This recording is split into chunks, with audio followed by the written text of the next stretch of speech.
start here, we're talking about complex sentence structures. I call it CSS. But here are a couple simple tips to do that. And then we might get into a little bit of metaphor speak and mirror scenes and episodes. But just so you really understand what kind of writing markers see all the time, and it doesn't make it, it doesn't really help your work, your mark, or your reader. They'll be like, we've seen this before. What kind of writing are we talking about? So let's just say, let's get a couple of topics, subjects, people or animals to make just a bit of a funny sentence. I'll start us off. You've got the fox, okay, and you've got a dog. Alright, just to check that's okay, and so any sentence has a topic. Now the topic could be my dream last night, or it could be my vision for the future, or my career pathway. That's a great topic, it's a subject. Okay, so what you've got here is a basic concrete thing for primary school stories, or even a poem, or even high school stories. You need to have some action, or you need to have a verb, a process. Okay? So let's add jump. Now I'm going to get one of you guys to think of a process or a verb, but this time not a physical concrete one, something a little bit more up here in the mental space. Anyone? Shout it out. I'll give you an example. Hesitate. Actually, no. Might hesitate. Might add one more. Want. These are really good words. Okay, so we've got 3 verbs. You could chuck that all together into a sentence. These are what I call my processes, otherwise known as verbs, or doing, or action, or like those kind of words. Okay. These here are going to be my participants. You got this?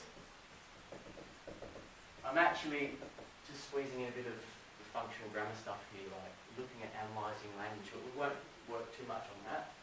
So the fox is your main participant. He's the one that's participating in the activity of jumping. But who's he going to be jumping over? The dog. So the dog's being made to participate, not because he's an active participant, but a passive kind of participant. For example, I called my mum on the phone last night. Your mum had to you're the one who did it, so you're a participant, but she's also a participant because she's the one that is being made to participate. You got that? So that's what we call participants. Often these are called nouns. Sometimes we just call it the subject and object. The object being the one that's made to participate, the subject being the one that's doing the participating. Did you get this? And sometimes there are other things you can put there. Okay, so let's have a look at a sentence right at the bottom here. We're going to add a few extra words to make it more descriptive. The quick, brown, fox. Does anyone know the finishing of the sentence? How does it end? Jumped over the what? Is it lazy? Yeah, the lazy. How did you know that? You've heard it before? Yeah. The lazy dog. Now, just to get your brains into gear, did you know that every letter of the alphabet is in this sentence? That's why it's so popular. Us teachers and linguists love it. So, okay, you can count it up, but make sure you're listening. Okay, that's a simple sentence. If you wanted to add something to it at primary school level, maybe, and even in high school, teachers see this a lot, and this is the kind of sentence structure we don't want as much. Here we go. The quick brown fox jumped over the lazy dog because he wanted. What did he want? Let's just make something up. Anyone? Wanted. Yes. Okay. Wanted a $2 burger. Let's just call it. I don't know why he had to jump over, but the thing is, it's a sentence, isn't it? You've seen this sort of thing. And this is what we call a conjunction. But what we could do sometimes is put and then, what next? You put a full stop and go next. If you keep writing like that at year 11 and 12, you're not going to impress the markers. So how can we impress the markers? With a bit of, a couple of tips. Should we get straight into this? Okay, let's do it. Okay. Any questions on that one? Now see if this sounds a little more fluent. I'm going to go through something called this is what I'm really excited about here. Okay? But we're going to start with this just to get into it gradually. As.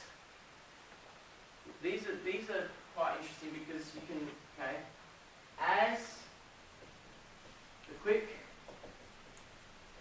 brown fox jumped over the lazy dog, we have to, what do you think we need to put here next? What's the natural thing you think, what's the next word? To make grammatical sense. As the quick brown fox jumped over the lazy dog, we could talk about someone else, or we could talk about the fox again. So it's up to you. You could say the dog, or you could say the fox. He. Let's say he. As the quick brown fox jumped over the lazy dog, he hesitated.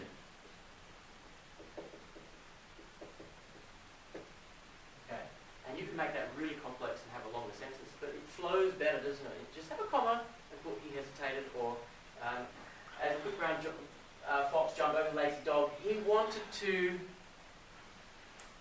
do something nasty to him. What would that be? He wanted to clip him over the ears along the way. Okay. Now, the thing to notice here is you've got as, you've got your main participant, then you have to include the participant again, but this time it's just a pronoun, which is pointing to this. So you've already mentioned the fox, so you can just put he. Okay, that's pretty. Wow, Mr. B, that's not really that fascinating. That's not that cool. Okay. What's next? What if we use while? This is even more powerful. Okay? Because we don't even need to put. We don't even need to. Okay, so let's change this to while. What happens? Okay, there's two ways of doing this. We can just exchange it. It's the same. While the quick brown fox jumped over the lazy dog, we might change it now to, when he's doing something, you use while when they're happening at the same time and someone else is doing something else. So,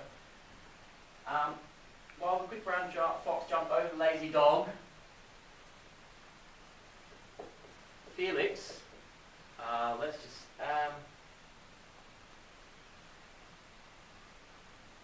this is going to be tricky.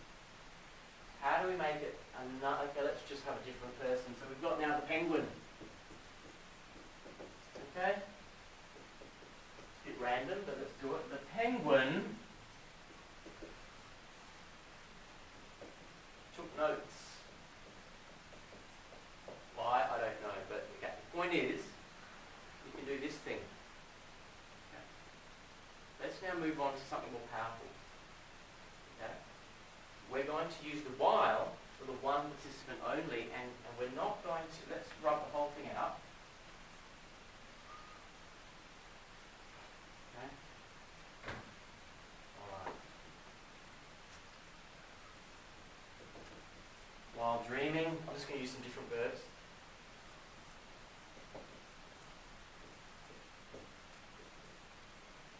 Coke or Pepsi? Let's have a vote. Coke? Alright, there's a few votes there. Pepsi?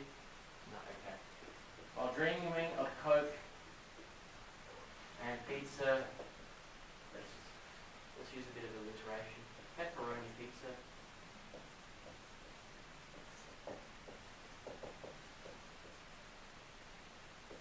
In the summer, we always dream about summer days for some reason, do we?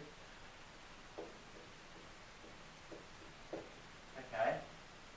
Put a comma, and instead of using and, because, then, and after that, we simply use, while dreaming, now this is what I want to mention. This is now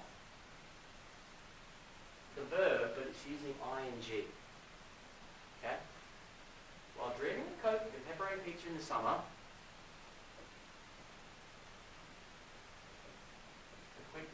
Let's call him the fox. Brown fox fell asleep. Does that sound pretty poetic? A little bit more fluent. It's quite handy. You can do all sorts of things. Here, let's make a sentence like this as well. So let me highlight it one more time. You need to have a main sentence. This is the main sentence here. I could put that at the beginning. Does someone want to read it out with that at the beginning? Yeah? Well, I can do it. Anyone? Let's try this. The brown fox fell asleep. Do I need to put a comma here or not? Yes. This is the power of using this structure. You just put a comma, and then while dreaming of Coke and pepperoni pizza in the summer. That sounds a bit